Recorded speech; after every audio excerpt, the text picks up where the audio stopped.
प्यारे विद्यार्थियों, last class में हमने देखा था बेटा कि कैसे हम लोग कार्बन की डिग्री निकालते थे, कार्बन की कोटि निकालते थे, हाइड्रोजन की कोटि, हेलोजन की कोटि, नाइट्रोजन की कोटि निकालते थे। हमने इज्जत हमेशा कार्बन को दी, एंड में जाके नाइट्रोजन को इज्जत दी थी।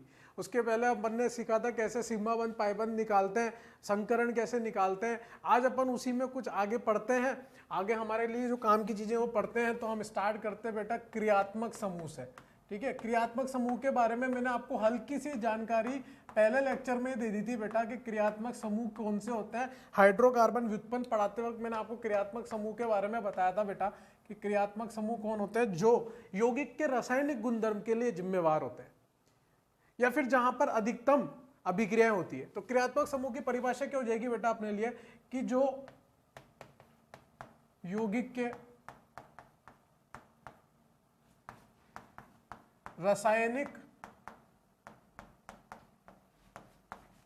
गुणधर्म के लिए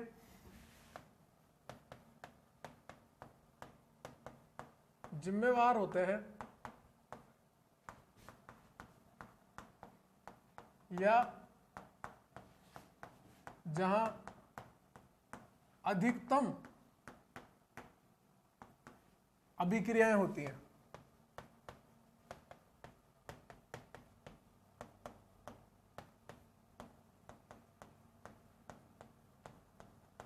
उन समूहों को क्या बोलते हैं बेटा, क्रियात्मक समूह। ऐसे समूह जो यौगिक के रासायनिक गुणधर्म के लिए जिम्मेवार होते हैं या जहां पर अधिकतम अभिक्रियाएं होती है। तो आओ देखते हैं कौन कौन से हमारे लिए क्रियात्मक समूह है। कुछ आपने 10वीं कक्षा में भी पढ़े होंगे और कुछ मैं आपको यहाँ पे सिखा देता हूँ। पहले वहीं से शुरू करते हैं जहां तक आप पढ़ के आए हो। सबसे पहला जो हमारा है वो है एल्कीन। क्या है बेटा, एल्कीन। दूसरा हमारा है, फटाफट है ना, बहुत सारी चीजें आपने पढ़ी हुई है।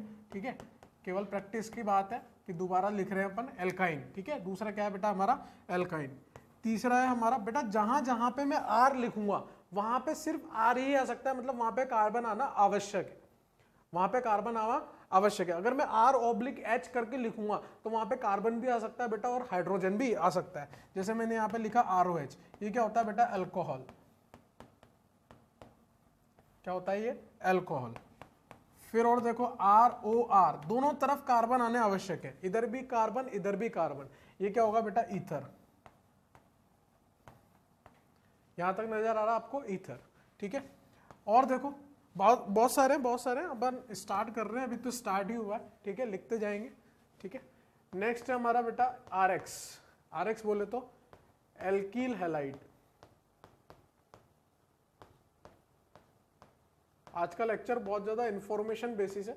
ठीक है, समझने का ज्यादा नहीं है, याद करने का ज्यादा है। ठीक है, एल्कील हैलाइड याद कुछ नहीं करना बेटा, जैसे नजर मारोगे अपन इतनी प्रैक्टिस करेंगे अपने आप ऑटोमेटिकली आपको ये याद होते चले जाएंगे, है ना। ये कोई बड़ी चीज नहीं है, बड़ा कोई रॉकेट साइंस वाली चीज नहीं है। धीरे धीरे आपको अपने आप ही ये इनसे रूबरू होते जाओगे तो आपको कार्बनिक रसायन में ये समझ में आने लगेगा। RX क्या है, एल्कील हैलाइड। फिर नेक्स्ट है हमारा RCOOH। अब मैं यहाँ पे R/H लिख रहा हूँ। यहाँ R/H लिखा है यानी कि यहाँ पे कार्बन भी आ सकता है, हाइड्रोजन भी, लेकिन यहाँ सिर्फ हाइड्रोजन आ सकता है। इस तरह के क्रियात्मक समूह, जो ये COOH लिखा हुआ है, इस तरह के क्रियात्मक समूह को बेटा क्या बोलते हैं, एल्डिहाइड। एल्डिहाइड। ठीक है, हिंदी पे ना जाए, है ना, भावनाओं को समझे। ठीक है, ज्यादा मात्राओं में मत उलझे। ठीक है, फिर नेक्स्ट है RCOR। ठीक है, यहाँ H नहीं आ सकता, दोनों तरफ R ही आएंगे, यानी कि दोनों तरफ कार्बन ही आएंगे। मैंने R के बारे में आपको बताया था, R का मतलब क्या है, जिसके अंदर कार्बन हाइड्रोजन कुछ भी हो सकते हैं। ठीक है ना, मतलब कार्बन तो होंगे ही होंगे, कितने भी कार्बन हो सकते हैं, कितने भी हाइड्रोजन हो सकते हैं। इसको बोलते हैं बेटा कीटोन। फिर नेक्स्ट है हमारे लिए, देखो आप R/H, है ना, COOH। ये COOH जो है बेटा, ये क्या है, कार्बोक्सिलिक अम्ल। कार्बोक्सिलिक अम्ल, इसको इंग्लिश में कार्बोक्सिलिक एसिड भी बोलते हैं। ठीक है, कार्बोक्सिलिक अम्ल। फिर HRCOORH।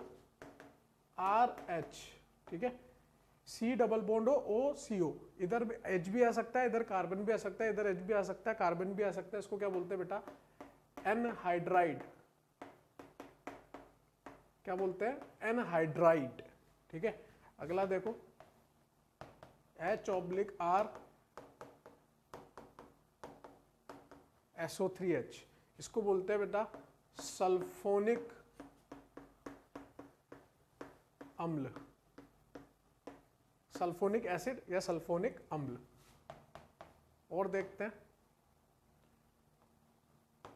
RCOX, क्या लिखा है बेटा, एक्स। एक्स क्या हो सकता है, फ्लोरीन, क्लोरीन, ब्रोमीन, आयोडीन, कुछ भी हो सकता है। इधर H भी आ सकता है, इसको R भी आ सकता है। तो यहाँ पे इसका नाम क्या हो जाएगा बेटा, एसिल हैलाइड। क्या नाम है इसका, एसिल हैलाइड, असाइल हैलाइड बोलते हैं इंग्लिश में इसको। ठीक है, एसिल हैलाइड, या फिर इसको बेटा हम क्या बोल सकते हैं, एसिड हैलाइड भी बोल सकते हैं। ठीक है, एसिड हैलाइड। ठीक है, कहाँ से व्युत्पन्न हुआ है ये कार्बोक्सिलिक अम्ल से उत्पन्न हुआ है। ठीक है, एसिड हैलाइड भी बोल सकते हैं। OH हटा के अपन ने X लगा दिया, कोई बड़ी चर्चा नहीं है। यहाँ 11 तक मैंने लिखे हैं, आप 11 तक पोज करके लिखो बेटा, पोज करके 11 तक लिखो आप। ठीक है, आगे बढ़ते हैं। आप बताते जाओ, आप तो बता ही नहीं रहे, मैं ही लिख रहा हूँ।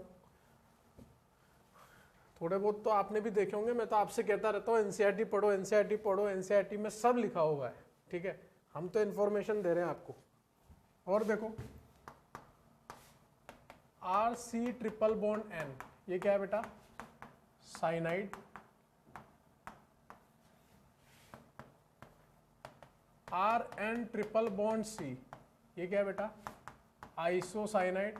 आधा इंग्लिश में आधा हिंदी में लिख दिया, कोई फर्क नहीं पड़ता, आप आइसो हिंदी में भी लिख सकते हो।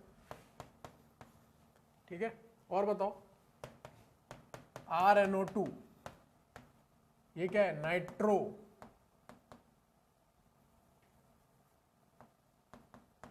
क्या है ये, नाइट्रो समूह। NO2 लिखा है बेटा, नाइट्रो समूह है। ठीक है, अगर मैं इसमें से एक ऑक्सीजन कम कर लूं, RNO लिखूं, तो ये क्या हो जाएगा, नाइट्रो सो। क्या हो जाएगा बेटा, नाइट्रो सो। अगला देखो RNH2, ये क्या है बेटा, 1 डिग्री अमीन। हिंदी में लिखते हैं बेटा, हिंदी मीडियम पढ़ रहे हैं अपन, हिंदी में लिखेंगे। ठीक है, क्या लिखेंगे, 1 डिग्री एमीन। RNHR, ये क्या है, 2 डिग्री एमीन। मैंने आपको एमीन की डिग्री निकालना सिखाया था। नाइट्रोजन से कितने कार्बन जुड़े, या नाइट्रोजन से 1 कार्बन जुड़ा इसलिए 1 डिग्री, नाइट्रोजन से 2 कार्बन जुड़े इसलिए 2 डिग्री। यहीं पे एक और लिख रहा हूं, RNRR। ठीक है, ये R अलग भी हो सकते हैं, सेम भी हो सकते हैं। ठीक है, तो ये क्या होगा बेटा, 3 डिग्री एमीन। दिख रहा है आप लोगों को, दिख रहा है आप लोगों को। ठीक है, अब ये 1 डिग्री 2 डिग्री एमीन जो है, ये 1 डिग्री 2 डिग्री 3 डिग्री सर आपने अलग अलग लिखे, जबकि आपने अल्कोहल तो एक ही बार लिखा था, वहां पे भी तो आपने 1 डिग्री 2 डिग्री 3 डिग्री पढ़ाया था। तो भैया अल्कोहल के केस में 1 डिग्री 2 डिग्री 3 डिग्री अल्कोहल को समान क्रियात्मक समूह माना गया, अलग अलग नहीं माना गया। जबकि 1 डिग्री 2 डिग्री 3 डिग्री एमीन को बेटा भिन्न क्रियात्मक समूह माना गया है। कैसा माना गया है, भिन्न क्रियात्मक समूह, अलग अलग क्रियात्मक समूह माना गया है। जब हम इनके टेस्ट करते हैं बेटा, इनका परीक्षण करते हैं, तो ये अधिकतम अभिक्रियाएं अलग अलग देते हैं, इसलिए इनको कैसा माना गया, भिन्न क्रियात्मक समूह माना गया। जबकि अल्कोहल को कैसा माना गया बेटा, समान क्रियात्मक समूह माना गया। आगे देखते हैं, और काफी सारे हैं, मतलब बहुत सारे हैं। ठीक है ना, लिमिट ही नहीं है, जितने याद आते जाएंगे उतने लिखते जाएंगे, है ना। फिर से H/R CONH2, ये क्या है बेटा, 1 डिग्री एमाइड। क्या है ये, 1 डिग्री एमाइड। फिर 20वें नंबर पे H/R COONHR, ये क्या है बेटा, 2 डिग्री एमाइड। फिर क्या है बेटा, H/R CONRR, चाहे तो ये R अलग भी हो सकते हैं, सेम भी हो सकते हैं। ठीक है, ये क्या है बेटा, 3 डिग्री एमाइड। और आपको जानकर बेहतरीन खुशी होगी बेटा कि 1 डिग्री 2 डिग्री और 3 डिग्री एमाइड, इनको भी कैसा माना गया बेटा, इनको भी भिन्न क्रियात्मक समूह माना गया है। कैसा माना गया है? भिन्न क्रियात्मक समूह माना गया है। अलग अलग क्रियात्मक समूह इनको भी माना गया है। बात समझ में आ रही है आपको? 1 degree 2 degree 3 degree amide. Amide की पहचान क्या है? CONH2। कार्बोक्सिलिक अम्ल की पहचान क्या थी? C double bond OH। Aldehyde की पहचान क्या थी? C double bond H। Acyl halide की क्या थी? C double bond X। ठीक है, और अमाइड की क्या है? C double bond NH2। ठीक है, 21 लिख लिया अपन ने, 21। ठीक है, और लिख रहे हैं RN3, इसको बोलते हैं बेटा एजाइड, इंग्लिश में एजाइड। ठीक है, एजाइड है ये। RN3 क्या है बेटा? एजाइड। एजाइड एक अलग क्रियात्मक समूह है। और देखते हैं,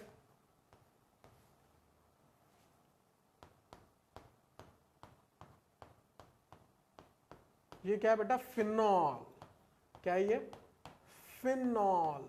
और फिनॉल और अल्कोहल जो है वो अलग अलग क्रियात्मक समूह माने गए हैं, भिन्न क्रियात्मक समूह माने गए हैं। जब बेंजीन से OH जुड़ा हुआ है, ठीक है, तो वो फिनॉल कहलाता है। और अगर बेंजीन के अलावा किसी भी और श्रृंखला से OH जुड़ा हुआ है तो वो अल्कोहल कहलाएगा बेटा। तो ये फिनॉल है, और फिनॉल और अल्कोहल को क्या माना गया है? अलग अलग क्रियात्मक समूह। फिनॉल एवं अल्कोहल को,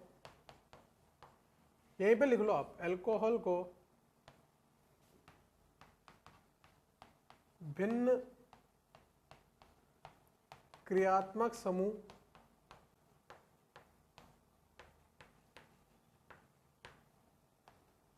माना गया है ना? पूरा इंफॉर्मेशन है। ठीक है, पूरा इंफॉर्मेशन है।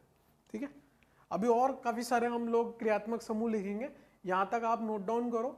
ठीक है, और ये जितने क्रियात्मक समूह लिख रहा हूं ना बेटा, डरने की बात नहीं है, आपको कायदे की बात बता रहा हूं, आपको एक थोड़ा सा डराने वाली बात बता रहा हूं, लेकिन डरना नहीं है। जितने क्रियात्मक समूह लिख रहा हूं ऑलमोस्ट सारे चैप्टर हैं। सारे के सारे क्या है बेटा? चैप्टर है। ठीक है ना? मतलब अल्कोहल एक चैप्टर है, अमीन एक चैप्टर है, अमाइड एक चैप्टर है, फिनॉल एक चैप्टर है, साइनाइड एक चैप्टर है ना? लेकिन घबराने वाली बात नहीं, सब आसान है। ठीक है ना? एल्कीन एक चैप्टर है, एल्काइन एक चैप्टर है, लेकिन सब आसान है। सबसे पहले आप यहाँ 23 तक नोट डाउन करो, फिर मिटा के आगे बढ़ते हैं ना। हाँ भाई, ये अपन ने नोट डाउन कर लिया। ठीक है, और कुछ क्रियात्मक समूह लिखते हैं। ठीक है, फटाफट से और कुछ क्रियात्मक समूह लिखते हैं हम लोग, फिर आगे बढ़ेंगे, है ना? पूरा इंफॉर्मेशन बेसिस है, आपको याद करना है ये सब। ठीक है ना? याद भी नहीं करना, आपको अपने आप याद हो जाएंगे। ठीक है, आपसे सवाल पूछा जाएगा निम्नलिखित यौगिक में कितने भिन्न क्रियात्मक समूह है, तो आपको पता लगना चाहिए, पहचान में आना चाहिए कि ये अलग क्रियात्मक समूह है, ये अलग क्रियात्मक समूह है। गलती कहाँ होती है बेटा? 1 डिग्री 2 डिग्री 3 डिग्री अमीन में गलती हो जाती है, 1 डिग्री 2 डिग्री 3 डिग्री अल्कोहल में गलती हो जाती है। मैं आपको फिर बता रहा हूँ, 1 डिग्री 2 डिग्री 3 डिग्री अल्कोहल जो है उनको समान क्रियात्मक समूह माना गया। उनको 3 बार काउंट नहीं करना, एक ही बार काउंट करना है। लेकिन 1 डिग्री 2 डिग्री 3 डिग्री अगर यौगिक में मौजूद है तो उनको तीनों बार काउंट करना पड़ेगा। ठीक है, कितने हो गए थे? 23 हो गए थे लगभग, 24 में बता रहा हूं आपको। 24 अगला जो है हमारे पास इंपॉर्टेंट एक और COOR। ठीक है, इसको बोलते हैं बेटा एस्टर। हिंदी इंग्लिश में इसको एस्टर बोलते हैं, है ना? ईस्टर भी बोल देते हैं कुछ लोग। ठीक है, एस्टर बोल लो, ईस्टर बोल लो, कोई फर्क नहीं पड़ रहा, इंग्लिश में एस्टर बोलते हैं। ठीक है, उसके बाद हमारे पास है RONO, इसको बोलते हैं नाइट्राइट।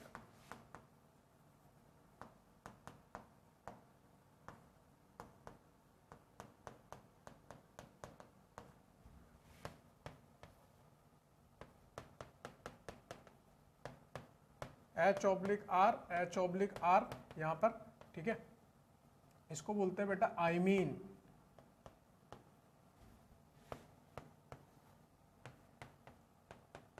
अगर मैं यहाँ पे OH लगा दूं H की जगह, इसको बोलते हैं ऑक्साइम। ठीक है, आइमीन, ऑक्साइम। ठीक है, हिंदी में इमीन, ऑक्सिम। ठीक है ना? इमीन बोल देंगे, ऑक्सिम बोल देंगे। तो ये काफी सारे क्रियात्मक समूह बेटा जो हमें पता होने चाहिए। एक बार हमने अपनी नजरों में देख लिया इनको कि भैया ये नाइट्राइट होता है, नाइट्रो होता है, ये एस्टर होता है। ठीक है ना? ये कार्बोक्सिलिक अम्ल होता है, ये नाइट्राइट होता है, सल्फोनिक अम्ल होता है। ठीक है, कुछ और बता देता हूँ, मेरे को याद आ गए और। ठीक है, जैसे RSH, पहले अल्कोहल लिखा था, जहां जहां पर ऑक्सीजन आ रहा है अगर उसको हटा के हम सल्फर लगा दे तो एक थायो वर्ड आ जाता है बेटा, थायो। तो वहां पे ये क्या था, अल्कोहल था, यहाँ पे इसका नाम क्या हो जाएगा बेटा, थायो अल्कोहल, है ना। अल्कोहल एक बार मैंने हिंदी में लिखा था, अब मैंने इंग्लिश में लिख दिया थायो लगा के, थायो अल्कोहल, ठीक है। हिंदी में भी हमें पता होना चाहिए और इंग्लिश में भी पता होना चाहिए। अगर मैंने ईथर की जगह पर एस लगा दिया ऑक्सीजन की जगह, तो इसका नाम क्या हो जाएगा बेटा, थायो ईथर। क्या नाम हो जाएगा, थायो ईथर। इसी तरह से हम थायो कीटोन भी लिख सकते हैं, ठीक है। इसी तरह से हम थायो एस्टर भी लिख सकते हैं, ठीक है। ये सब कैसे बेटा, थायो वाले, ठीक है ना। तो यहाँ तक आप नोट डाउन करो पहले। हाँ भाई, तो ये 29 हमने क्रियात्मक समूह पढ़ लिए, इसमें एक आध और ऐड कर लेते हैं अपन चाहे तो, जैसे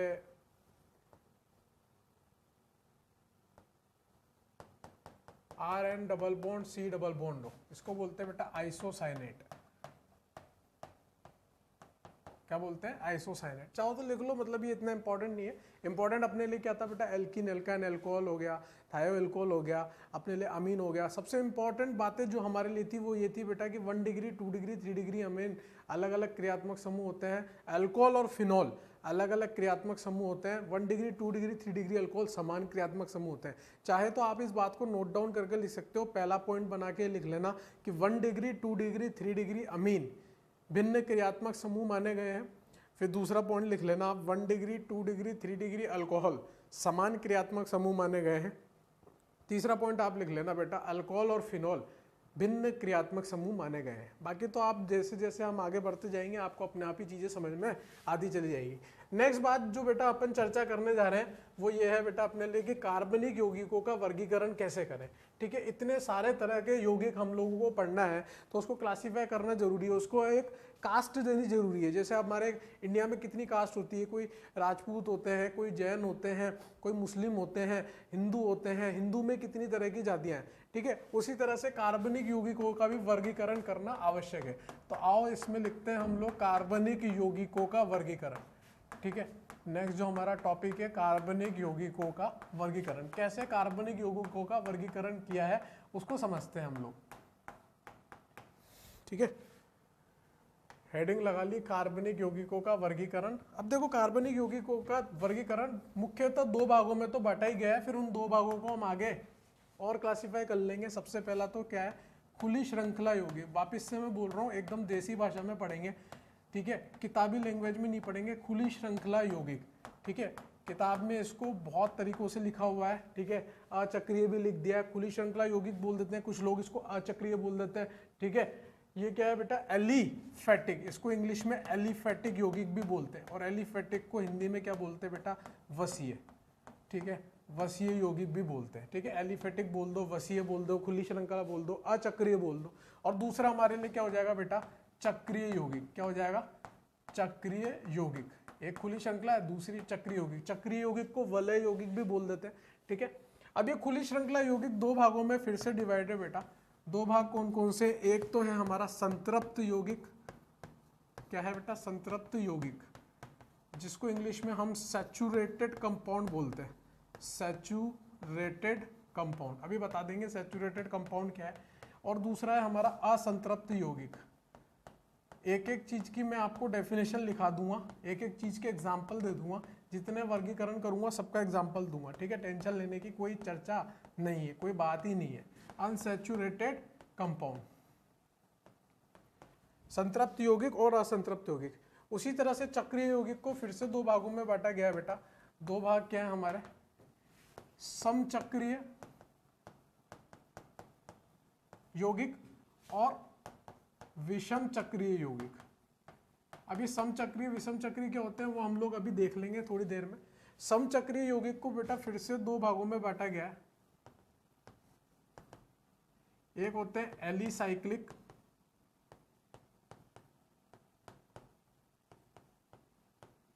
समचक्रीय यौगिक, क्योंकि समचक्रीय का है तो एलिसाइक्लिक समचक्रीय यौगिक।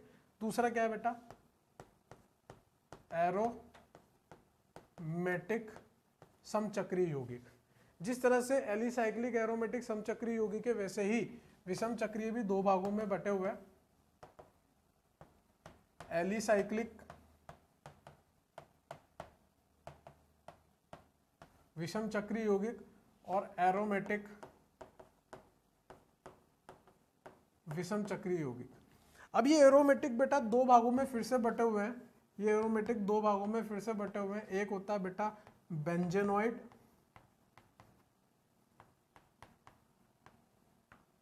बेंजेनॉइड समचक्रीय, एक होता है बेटा नॉन बेंजेनॉइड। जिस तरह से एरोमेटिक समचक्रीय यौगिक बेंजेनॉइड और नॉन बेंजेनॉइड में बटे हुए हैं, उसी तरह से विषम चक्रीय में भी दो भागों में बटे हुए हैं। बताओ कौन कौन से होंगे? एक होगा बेंजेनॉइड और दूसरा होगा नॉन बेंजेनॉइड। बात समझ में आ रही है आप लोगों को? ठीक है। तो कार्बनिक यौगिकों का वर्गीकरण कुछ इस प्रकार से बेटा कि एक खुली श्रृंखला यौगिक है, एक चक्रीय यौगिक है। खुली श्रृंखला यौगिक क्या है बेटा? संतृप्त यौगिक भी हो सकता है, असंतृप्त यौगिक भी हो सकता है। विषम और चक्रीय यौगिक एक समचक्रीय, विषम चक्रीय, समचक्रीय दो भागों में डिवाइड है, एलिसाइक्लिक, एरोमेटिक। एक एक का एग्जांपल देंगे, एक एक को चौड़े में देखेंगे, एक एक को समझेंगे कि क्या कहना चाह रहा है। ठीक है, लेकिन एक वर्गीकरण मोटा मोटा आइडिया ले लिया अपन ने कि भाई ये होने वाला है। ठीक है, अब जैसे अपन खुली श्रृंखला यौगिक के संतृप्त यौगिक की यहीं पे बात कर लेते हैं, तो इसका बहुत ही उम्दा एग्जाम्पल क्या होगा बेटा? एल्केन। और अगर मैं असंतृप्त यौगिक की बात करूं तो इसका उम्दा एग्जाम्पल क्या होगा? एल्कीन और एल्काइन। एल्कीन और एल्काइन, तो इसके दोनों एग्जाम्पल तो अपन यहीं पे निपटा लेते हैं। ठीक है, अगर मैं इसके उदाहरण लिखूं तो एल्केन क्या हो सकता है बेटा? ये एल्केन हो सकता है। मैंने आपको बंद रेखीय सूत्र लिखना सिखाया था, ये बंद रेखीय सूत्र एल्केन ये हो सकता है। ठीक है, और क्या हो सकता है संतृप्त यौगिक में? जिसमें कोई द्विबंध नहीं आए। अभी खुली श्रृंखला की बात कर रहा हूं तो चक्रीय तो हो ही नहीं सकता, जिसमें कोई द्विबंध कोई त्रिबंध नहीं आए। केवल और केवल कौन से बंध आ रहे हो? सिग्मा बंध आ रहे हो। वो सारे किस में आ जाएंगे बेटा? सारे के सारे संतृप्त यौगिक में आ जाएंगे। जैसे मैंने यहाँ पे OH लगा के लिख दिया, जैसे मैंने यहाँ पे O लगा के लिख दिया, ये सारे के सारे कैसे हैं बेटा? संतृप्त यौगिक है। और देख लो, जैसे मैंने यहाँ पे NH2 लिख दिया, दिख रहा है आपको यहाँ तक?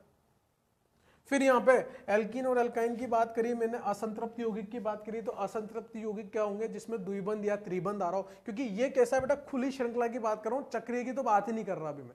खुली श्रृंखला में क्या हो सकता है? असंतृप्तता आने के लिए या तो द्विबंध हो सकता है या त्रिबंध हो सकता है। तो बेटा यहाँ पे क्या आ सकता है? यहाँ पे द्विबंध वाले यौगिक आ सकते हैं, यहाँ पे त्रिबंध वाले यौगिक आ सकते हैं, यहाँ पर अल्डिहाइड आ सकता है, यहाँ पर कीटोन आ सकता है। अभी अपन ने अल्डिहाइड देखा, अपन ने कीटोन देखा। ठीक है, यहाँ पे कार्बोक्सिलिक अम्ल आ सकता है। ये सब कैसे हैं बेटा? ये सब असंतृप्त यौगिक है। और ये कैसे? असंतृप्त खुली श्रृंखला यौगिक है। एल्कीन, एल्काइन, अल्डिहाइड, कार्बोक्सिलिक अम्ल, जिसमें भी द्विबंध त्रिबंध आ रहा हो वो सारे के सारे कैसे हैं? असंतृप्त। जिसमें केवल सिग्मा बंध आ रहे हो वो सारे संतृप्त यौगिक है। खुली श्रृंखला की बात चल रही है, तो संतृप्त और असंतृप्त आपको समझ में आया होगा। खुली श्रृंखला यौगिक जिसमें कोई वलय नहीं आ रही, कोई चक्रीय नहीं आ रही, खुली श्रृंखला में लिखा हुआ है, एलिफेटिक तरीके से लिखा हुआ है, वसीय बोलते हैं इसको हिंदी में। ठीक है, अब बात करेंगे हम चक्रीय यौगिक की। समचक्रीय क्या होता है, विषम चक्रीय क्या होता है, इसको अपन एक एक करके लिख लेंगे कि समचक्रीय क्या होता है, विषम चक्रीय क्या होता है। उससे पहले आप इस चार्ट को बना लें अपनी कॉपी में। हाँ भाई, तो ये खुली श्रृंखला संतृप्त यौगिक के अपन ने उदाहरण कर लिए बेटा। अब इसको यहां से मिटा देते हैं अपन, ताकि अपने लिए थोड़े बोर्ड पे जगह बन जाए। यहां तक अपन ने इसको मिटा दिया। ठीक है, अब चक्रीय यौगिक की बात है बेटा, तो चक्रीय यौगिक के उदाहरण क्या हो सकते हैं पहले अपन यहीं पे देख लेते हैं। चक्रीय यौगिक के तो उदाहरण यहीं पे आ जाएंगे। ठीक है, चक्रीय यौगिक सिंपल सी बात है, जिसमें वलय आ रही होगी, चक्रीय आ रही होगी, वो सारे के सारे कैसे हो जाएंगे? चक्रीय यौगिक। जैसे ये क्या है बेटा? चक्रीय यौगिक है। ठीक है, इसमें क्या आ रही है बेटा? वलय आ रही है, चक्रीय यौगिक है। ये चक्रीय यौगिक है। ठीक है, ये कैसा है बेटा? ये चक्रीय यौगिक है। बेटा ये कैसा है बताओ? ये चक्रीय यौगिक है। बेटा ये कैसा है बताओ? ये भी चक्रीय यौगिक है। ठीक है, और देखो ये भी कैसा है? ये भी चक्रीय यौगिक है। सारे चक्रीय यौगिक के उदाहरण है। अब अपन को देखना है कि समचक्रीय क्या होते हैं, विषम चक्रीय क्या होते हैं। मतलब जब मैं समचक्रीय के और विषम चक्रीय के या एलिसाइक्लिक एरोमेटिक के उदाहरण दे रहा हूँ, जितने भी नीचे के उदाहरण होंगे वो सब चक्रीय यौगिक के उदाहरण होंगे। भाई उसके अंदर की तो है, पहले दादा आए, फिर दादा के बेटे आए, फिर बेटों के बेटे आए, फिर बेटों के बेटे आए। परिवार तो वहीं से चल रहा है ना? तो दादा ही रहेंगे, नाम तो जुड़ेगा उनका। ठीक है, तो ये मैं मिटा देता हूं बेटा। अपन चालू करेंगे सबसे पहले समचक्रीय से। ठीक है,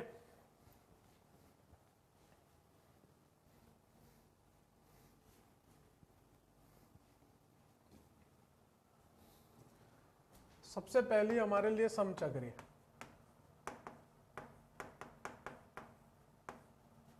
समचक्रीय यौगिक क्या होता है?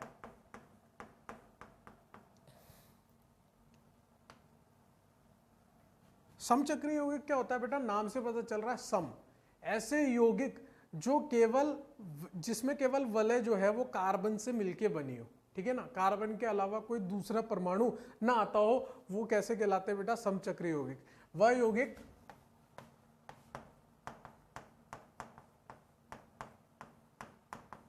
जिनमें वलय केवल कार्बन द्वारा बनी हो, वह समचक्रीय यौगिक होता है। ठीक है, कोई इतने मतलब कोई बड़ी चीजें नहीं है,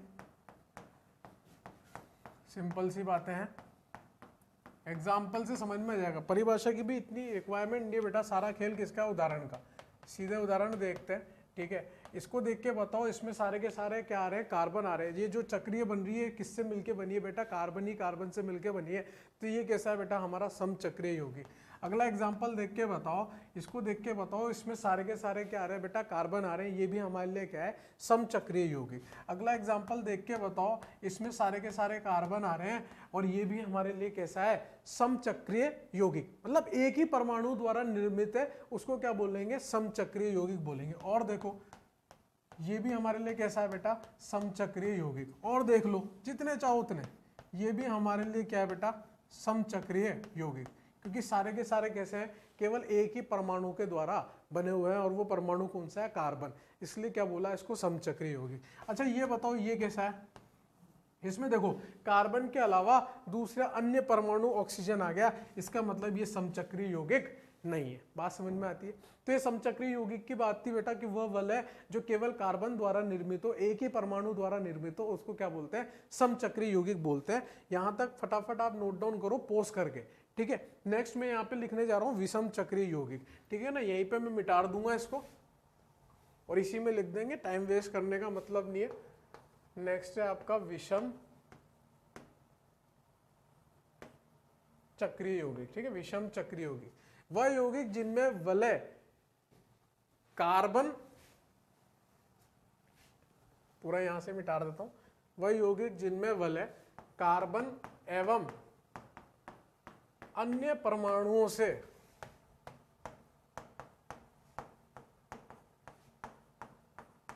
मिलकर बनी हो,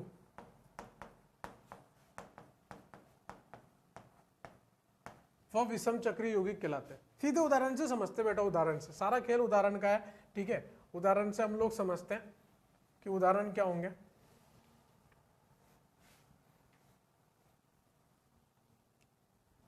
आओ उदाहरण देखते बेटा विषम चक्रीय यौगिक के। कार्बन के अलावा दूसरे अन्य परमाणु भी आ सकते हैं विषम चक्रीय यौगिक में। तो एक तो एग्जांपल अभी मैंने आपको थोड़ी देर पहले लिख के दिया था, ये वाला, ठीक है। और देखो फिर यहाँ पर ये भी कैसा है बेटा? विषम चक्रीय यौगिक। और देखो फिर ये भी कैसा है बेटा? विषम चक्रीय यौगिक। और देखो फिर ये भी कैसा है बेटा? विषम चक्रीय यौगिक, क्योंकि इसमें कार्बन के अलावा दूसरा परमाणु भी आ रहा है। और देखो फिर ये भी कैसा है बेटा? विषम चक्रीय यौगिक। और देखो ये भी कैसा है बेटा? विषम चक्रीय यौगिक, क्योंकि इसमें कार्बन के अलावा दूसरा परमाणु भी आ रहा है। और देखो फिर ये भी कैसा है बेटा? विषम चक्रीय यौगिक, क्योंकि कार्बन के अलावा दूसरा परमाणु भी आ रहा है, विषम परमाणु आ रहा है, इसलिए ये सब कैसे हैं बेटा? सारे के सारे कैसे हैं? विषम चक्रीय यौगिक है, जिनमें कार्बन के अलावा दूसरा अन्य परमाणु भी इस्तेमाल हो रहा है चक्रीय बनाने के लिए। अगर मैं आपसे पूछूं बेटा ये वाला भी विषम चक्रीय यौगिक है क्या, तो ये विषम चक्रीय यौगिक नहीं है, ये समचक्रीय है, क्योंकि वलय बनाने के लिए तो केवल कार्बन ही कार्बन का इस्तेमाल हुआ है। नाइट्रोजन जो है, विषम वाला परमाणु जो है वो बाहर है, वो वलय का हिस्सा नहीं है, तो ये विषम चक्रीय यौगिक नहीं है, ये समचक्रीय यौगिक है।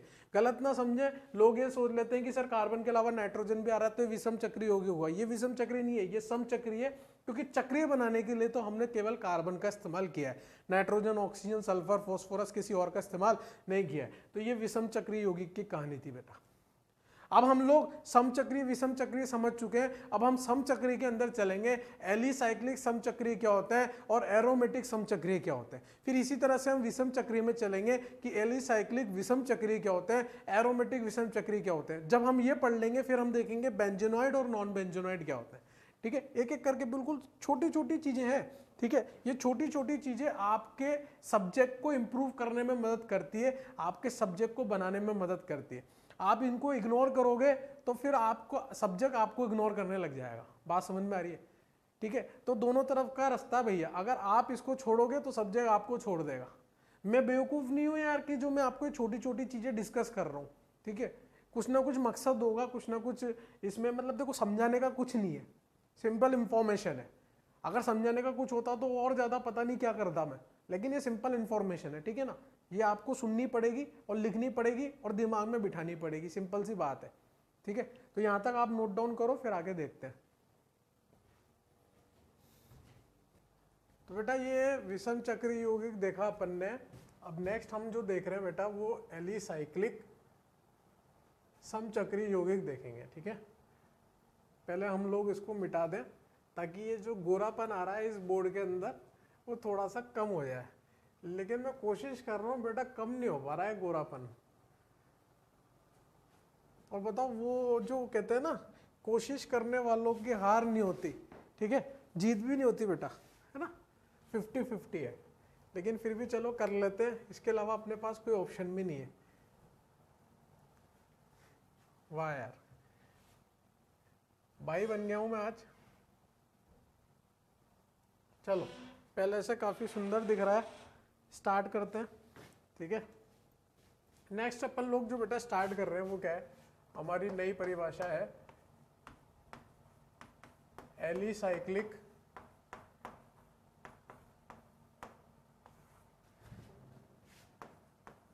समचक्रीय यौगिक। अब देखो एलिसाइक्लिक का मतलब क्या है, सिंपल सी बात है बेटा, एलिसाइक्लिक वो होंगे जो एरोमेटिक नहीं होंगे। अरे सर ये क्या बात हुई, एलिसाइक्लिक वो होंगे जो एरोमेटिक नहीं होंगे। तो सर एरोमेटिक क्या होंगे? देखो एलिसाइक्लिक की परिभाषा कुछ इस तरह से बेटा, ऐसे चक्रीय यौगिक जिसमें एकांतरिक रूप से पूरी की पूरी वलय में पाईबंद नहीं आ रहे हो, या मैं यूं कह सकता हूं कि पूर्ण रूप से उसमें चक्रीय में इलेक्ट्रॉन्स नहीं आ रहे हो, ठीक है। कहीं ना कहीं पे sp3 एटम आ जा रहा हो, sp3 परमाणु आ जा रहा हो, उसको क्या बोलेंगे बेटा, एलिसाइक्लिक समचक्रीय यौगिक बोलेंगे। तो क्या लिखेंगे, वह यौगिक जिनमें पूर्ण रूप से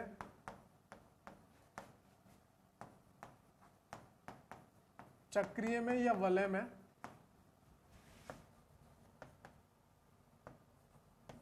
पाई इलेक्ट्रॉन ना आते हो, या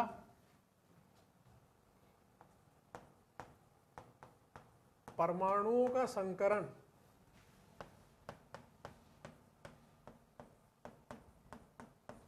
sp3 हो, उन्हें एलिसाइक्लिक समचक्रीय यौगिक कहते हैं। किसी भी एक परमाणु को संकरण अगर sp3 आ गया तो एलिसाइक्लिक हो जाएगा, ठीक है। देखते हैं एलिसाइक्लिक के उदाहरण देखते हैं बेटा। अब समचक्रीय की बात करिए, पहली बात तो अपन ने, तो समचक्रीय क्या होंगे, केवल और केवल कार्बन से बनने वाली वलय समचक्रीय होगी, ठीक है। इसमें पाईबंद आ रहा है, लेकिन ये कार्बन sp3 हो गया, पूर्ण रूप से इसमें चक्रीय संयुग्मन आ नहीं रहा है, चक्रीय मतलब पाई इलेक्ट्रॉन आ नहीं रहा है, तो ये कैसा होगा बेटा, अपना एलिसाइक्लिक समचक्रीय यौगिक होगा। और देखते हैं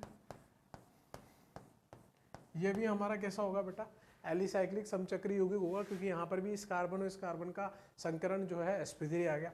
अगला देखते हैं बेटा, समचक्रीय की बात कर रहे हैं, कोई ऑक्सीजन नाइट्रोजन नहीं लगा सकते, ठीक है। हमें जो करना है वो कार्बन के साथ ही करना है, ये एलिसाइक्लिक समचक्रीय होगा, ठीक है। इसके अलावा देखेंगे तो ये भी हमारा एलिसाइक्लिक समचक्रीय होगा, ठीक है। ये सब हमारे एलिसाइक्लिक समचक्रीय यौगिक है, ठीक है। चाहे तो 7 मेंबर की बना लो, ये भी हमारी कैसी है, एलिसाइक्लिक समचक्रीय यौगिक है ना, इत्यादि। सब में बेटा कार्बन आ रहे हैं, है ना, और पूर्ण रूप से पाई इलेक्ट्रॉन, या फिर मैं बोल सकता हूँ एकांतरिक पाईबंद नहीं आ रहे, एक छोड़कर एक पाईबंद पूरी वलय में नहीं आ रहे, वो सब कैसे होते हैं, एलिसाइक्लिक समचक्रीय यौगिक होते हैं, क्योंकि इसमें कार्बन के अलावा कोई दूसरा परमाणु भी नहीं है। और देखो मतलब जैसे अगर ये बोलूं मैं आपसे कि ये यहाँ पे मैंने OH लिख दिया, ये भी कैसा है बेटा, एलिसाइक्लिक समचक्रीय यौगिक है। एलिसाइक्लिक समचक्रीय क्यों है बेटा, क्योंकि ये सिर्फ कार्बन से मिलकर बना है। किससे मिलकर बना है, ये इसमें चक्रीय केवल कार्बन से। सर लेकिन यहाँ तो ऑक्सीजन आ रहा है, भाई वो चक्रीय के बाहर है, चक्रीय में तो कार्बन ही है, तो ये भी एलिसाइक्लिक समचक्रीय यौगिक है। बाहर कुछ भी हो रहा हमें मतलब नहीं, हमारी चक्रीय किससे बन रही है, हमारी वलय किससे बन रही है, हमें उससे लेना देना है। ये सब एलिसाइक्लिक समचक्रीय यौगिक के उदाहरण है। तो सर फिर एरोमेटिक समचक्रीय यौगिक क्या होंगे? तो आओ नेक्स्ट परिभाषा जो हम पढ़ेंगे वो किसकी पढ़ेंगे? एरोमेटिक समचक्रीय यौगिक की पढ़ेंगे बेटा। तो नेक्स्ट हेडिंग लगाएंगे हम एरोमेटिक समचक्रीय यौगिक। तो अब इसके लिए हम क्या बोलेंगे कि वह यौगिक जो एलिसाइक्लिक नहीं होते वो एरोमेटिक होते हैं। अरे सर, वह यौगिक जिनमें पूर्ण रूप से चक्रीय में पाई इलेक्ट्रॉन आते हो, ठीक है, पूर्ण रूप से चक्रीय में पाई इलेक्ट्रॉन आते हो, या परमाणुओं का संकरण sp2 या sp होता हो, ठीक है, एकांतरिक रूप से पाई इलेक्ट्रॉन आएंगे बेटा, ठीक है, उनको क्या बोलेंगे अपन? एरोमेटिक समचक्रीय यौगिक। आगे चल के हम लोग जब सामान्य कार्बनिक रसायन वाला चैप्टर पढ़ेंगे उसमें हम एरोमेटिक टॉपिक को पढ़ेंगे, उसमें हकल नाम के वैज्ञानिक का बहुत बड़ा योगदान है। उसमें हम लोग देखेंगे कि एरोमेटिक यौगिक क्या होते हैं, जिसके लिए हमें चक्रीय होना चाहिए, हमारा जो हर एक परमाणु है वो कैसा होना चाहिए? समतलीय होना चाहिए। समतलीय होने के लिए क्या होता है बेटा? sp या sp2 जो है हमारा संकरण होना चाहिए, और एकांतरिक रूप से पाइबंद आने चाहिए। वो पाइबंद की संख्या भी निश्चित होती है कि ये पाइबंद की संख्या, पाई इलेक्ट्रॉनों की संख्या होनी चाहिए, ठीक है। तो आओ हम लोग एग्जांपल देखते हैं कि एरोमेटिक समचक्रीय यौगिक के उदाहरण क्या होंगे। एरोमेटिक समचक्रीय यौगिक के उदाहरण देख लेते हैं बेटा। एरोमेटिक समचक्रीय यौगिक के उदाहरण में यहाँ पे सीधे बेंजोनाइड और नॉन बेंजोनाइड को भी इंट्रोड्यूस कर देता हूँ, ताकि उसके एग्जाम्पल इसी में काउंट हो जाएंगे, डबल बाद मेहनत नहीं करनी पड़ेगी। तो सबसे पहले तो मैं बात कर लेता हूँ आपसे कि बेंजोनाइड एरोमेटिक समचक्रीय यौगिक, पूरा का पूरा नहीं लिख रहा, बेंजोनाइड लिख के छोड़ रहा हूँ। बेंजोनाइड के आगे क्या लिखा है? बेंजोनाइड एरोमेटिक समचक्रीय यौगिक। बेंजोनाइड एरोमेटिक समचक्रीय यौगिक क्या होंगे? जिनमें कम से कम एक वलय बेंजीन हो, एक से अधिक भी हो सकती है, हो सकता है दूसरी वलय जो हो वो बेंजीन ना हो, लेकिन कम से कम एक ऐसी वलय होनी चाहिए जिस जो क्या आ रही हो? हमारी बेंजीन आ रही हो। तो ऐसे उदाहरण क्या होंगे हमारे बेंजोनाइड एरोमेटिक समचक्रीय यौगिक के? जैसे हमारा सबसे पहला एग्जांपल ही बेंजीन हो गया। बताओ ये एरोमेटिक समचक्रीय यौगिक है क्या? हाँ, क्योंकि सारे कार्बन आ रहे हैं, एकांतरिक रूप से पाइबंद आ रहे हैं, हर परमाणु का संकरण sp2 है, ठीक है। और उसके अलावा देखो आप, ये बेंजोनाइड क्यों है? क्योंकि इसमें बेंजीन जैसी संरचना भी है। और देखो, याद करो, ये एग्जांपल मैंने आपको पहले भी कराया था जब मैंने सिग्मा बंद पाई बंद काउंट करना सिखाया था आपको। मैंने आपको जब sp sp2 निकालना सिखाया था तब भी बताया था। तो बेटा ये क्या है? हमारा बेंजीन, और इसके आगे जो लिखा हुआ है वो हमारा क्या है? नेफ्थलीन। बार बार लिखने से बेटा क्या होता है? याद हो जाती है चीजें। ये नेफ्थलीन है, इसमें भी एक बेंजीन जैसी संरचना आपको दिख रही है, इसका मतलब ये कैसा है? बेंजेनॉइड यौगिक है। और बेंजेनॉइड में भी कौन सा है बेटा? पूरे के पूरे कार्बन से बना हुआ है, इसलिए ये बेंजेनॉइड समचक्रीय यौगिक है। बेंजेनॉइड एरोमेटिक समचक्रीय यौगिक है। एकांतरिक रूप से पाइबंद आ रहे, pi sigma pi sigma pi sigma, एकांतरिक रूप से पाइबंद आ रहे पूरी वलय में, और सबका संकरण कैसा है? sp2। और देखो, एग्जांपल लिखने में कोई बुराई नहीं है ना, लिखने से मत कतराएं। पाई पाई पाई पाई पाई पाई, इसका नाम है बेटा एंथ्रासीन। और देखो यहाँ पे एग्जांपल लिख देते हैं, पाई पाई पाई पाई पाई पाई पाई, इसका नाम है बेटा फिनेंथ्रासीन। क्या नाम है? फिनेंथ्रासीन, ठीक है। सब में देखो बेंजीन, एक बेंजीन वाली वलय आ रही है, सारे के सारे कैसे है बेटा? बेंजेनॉइड हो गए। और देखो यहाँ पे लिख देते हैं बेटा,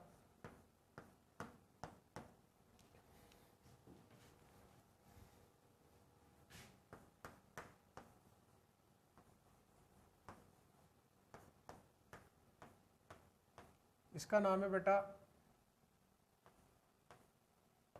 बाइफेनिल। क्या नाम है इसका?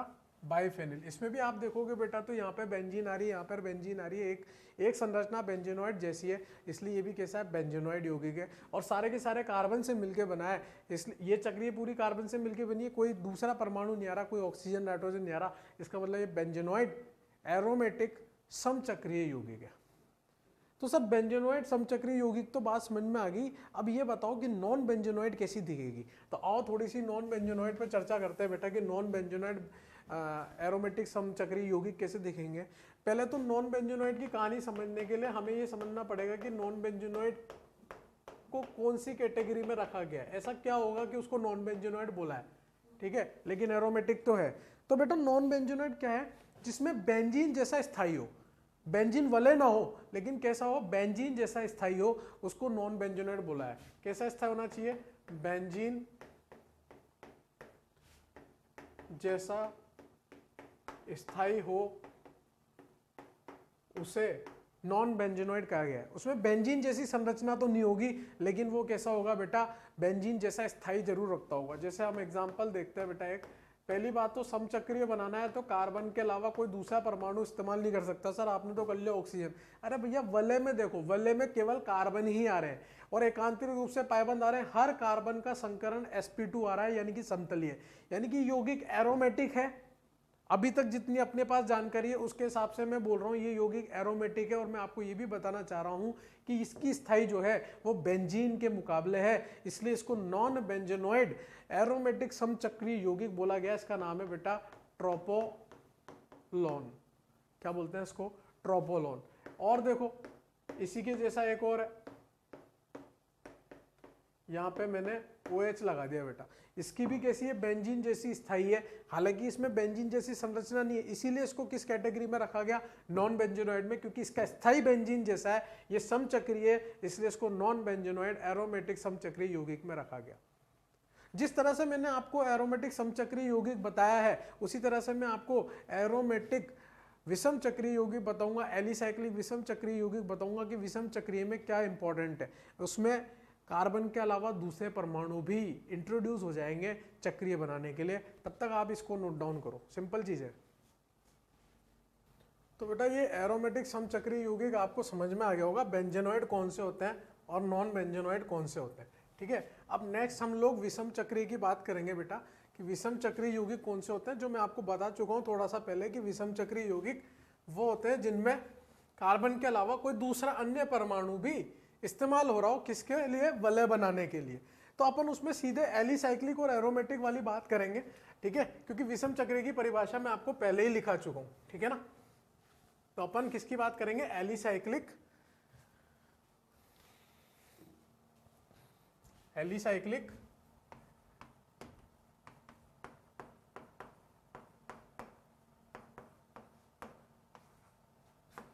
विषम चक्रीय यौगिक के लिए बात करेंगे, ठीक है। अब इसके लिए वही परिभाषा बेटा रिपीट हो जाएगी कि एलिसाइक्लिक यौगिक कौन से होते हैं, जो एरोमेटिक नहीं होते, जिसमें एकांतरिक रूप से पाइबंद नहीं आते, जिसमें कहीं ना कोई परमाणु का संकरण sp3 आ जाए, sp2 या sp नहीं आए, मतलब जो समतलीय ना हो, ठीक है। तो वो क्या हो जाएंगे बेटा, आपके एलिसाइक्लिक यौगिक हो जाएंगे। एग्जाम्पल से समझते हैं, सीधी बात है भैया, विषम चक्रीय यौगिक की बात चल रही है, यानी कि परमाणु कार्बन के अलावा दूसरे भी आ सकते हैं। तो एलिसाइक्लिक में हम लोग क्या ले लेंगे, वो सारे एग्जाम्पल ले लेंगे जिसमें पूर्ण रूप से पाई इलेक्ट्रॉन चक्रीय में नहीं घूम रहे हो, ठीक है ना। ये हो गया आपका, इसको एपॉक्साइड बोलते हैं बेटा, इसको ऑक्सीजन इसको एपॉक्साइड बोलते हैं, इसको ऑक्सीजन बोलते हैं, ठीक है। इसको बोलते हैं बेटा टेट्राहाइड्रोफ्यूरान, ठीक है। इसको क्या बोलते हैं, एपॉक्साइड, इसको बोलते हैं ऑक्सीजन, इसको बोलते हैं बेटा टेट्राहाइड्रोफ्यूरान, ठीक है, टेट्राहाइड्रोफ्यूरान, टेट्राहाइड्रोफ्यूरान बोलते हैं इसको, ठीक है ना। टेट्राहाइड्रोफ्यूरान फुल फॉर्म लिख लो आप चाहो तो, टेट्राहाइड्रोफ्यूरान। ऐसे ही ये लिखा हुआ है बेटा, इसको बोलते हैं पिपरिडीन। क्या बोलते हैं, पिपरिडीन। देखो यहाँ पे पाई हटा दो, अगर यहाँ सारी जगह पे पाई बंद होता, ठीक है, तो उसको बोलते हैं पिरिडीन। ये मैंने पाई हटा दिए तो मैंने पाई आगे लिख दिया नाम के, तो क्या हो गया बेटा, पिपरिडीन, ठीक है ना। अगर मैं यहाँ पे पाई बंद लगाता पूरी जगह पे तो नाम होता पिरिडीन, मैंने पाई बंद हटा दिए तो मैंने आगे लिख दिया पिपरिडीन, ठीक है। और भी उदाहरण हो सकते हैं बेटा, और उदाहरण क्या हो सकते हैं, कुछ भी, बस एक आपको वही तो लगाना है। क्या लगाना है बताओ, कार्बन के अलावा कोई दूसरा अन्य परमाणु लगाना है, कुछ भी लिख दो आप। ये देखो, बस संयोजकताओं के साथ सही खेलना है, संयोजकताओं के साथ सही नहीं खेलोगे तो दिक्कत हो जाएंगी। ये सारे उदाहरण किसके हैं और भी देख सकते हो आप। यहाँ पाइबंद लगा दो, ये भी कैसा है, एलिसाइक्लिक है, विषम चक्रीय, क्योंकि नाइट्रोजन आ रहा है, कार्बन नहीं आ रहा, मतलब कार्बन तो आ ही रहा है, नाइट्रोजन भी आ रहा है, दूसरा परमाणु आ रहा है, ठीक है, इत्यादि। ये सब एग्जाम्पल किसके हैं बेटा, सारे के सारे एग्जाम्पल एलिसाइक्लिक विषम चक्रीय यौगिक के। अब नेक्स्ट हम लोग जो एग्जाम्पल देखेंगे वो किसके देखेंगे, एरोमेटिक विषम चक्रीय यौगिक के देखेंगे, क्योंकि एलिसाइक्लिक के तो हम देख चुके हैं, ठीक है ना। तो एरोमेटिक में अपन किसकी बात कर लेंगे, सीधे सीधे बेंजोनाइड और नॉन बेंजोनाइड के लिए देख लेंगे, ठीक है ना। तो मैं यहाँ पे एलिसाइक्लिक को मिटा देता हूँ बेटा, और ये सारे उदाहरण मिटा रहा हूँ, आप नोट डाउन कर लिया करो पॉज करके, ठीक है ना। इसमें कुछ ज्यादा समझाने का तो है नहीं, सिंपल सी बात थी। समझाने की बात केवल इतनी सी थी बेटा कि वह परमाणु वह चक्रीय जिसमें कार्बन के अलावा दूसरा कोई परमाणु इस्तेमाल हो रहा हो, ठीक है, वो विषम चक्रीय होता है, अथवा अगर जिसमें केवल कार्बन ही यूज हो रहे हो उसमें वो क्या कहलाता है, आपका समचक्रीय कहलाता है, ठीक है। तो यहाँ पे अपन एरोमेटिक की चर्चा करेंगे।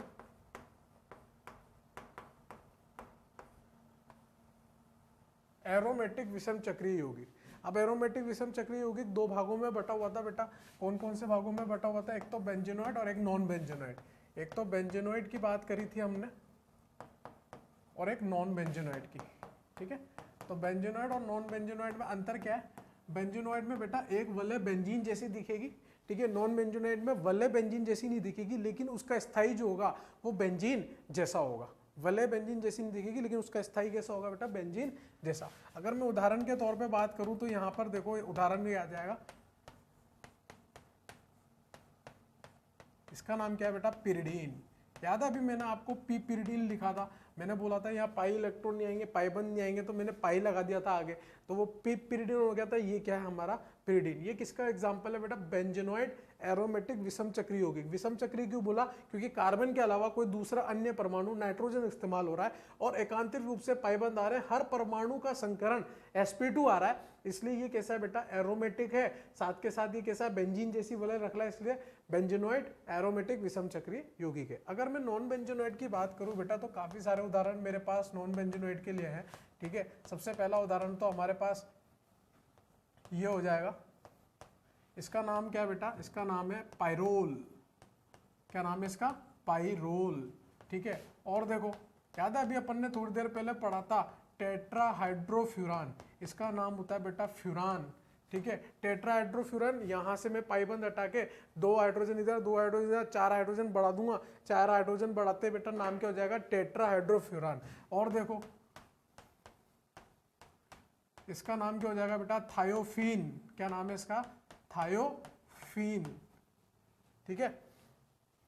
हो सकता है मैंने पहले के एग्जांपल में यहाँ पे सल्फर के साथ H लगा दिया हो, तो आप उस H को हटा देना, गलती से लिख दिया होगा, सल्फर के साथ मैंने हाइड्रोजन जोड़ दिया था, ठीक है। 3 वैलेंसी नहीं, 2 होगी, 4 होगी, 6 होगी, 3 नहीं होगी, ठीक है ना।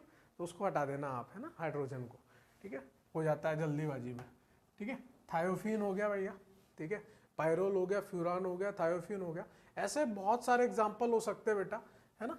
जैसे अपन इसमें बात करें, अगर अपन बेंजोनॉइड वाले में बात करें तो बेंजोनॉइड वाले में और क्या लिख सकते हैं अपन, और लिख सकते हैं अपन बेटा, यहाँ पे नाइट्रोजन लगा दें, यहाँ पे नाइट्रोजन लगा दें और यहाँ पे नाइट्रोजन लगा दें,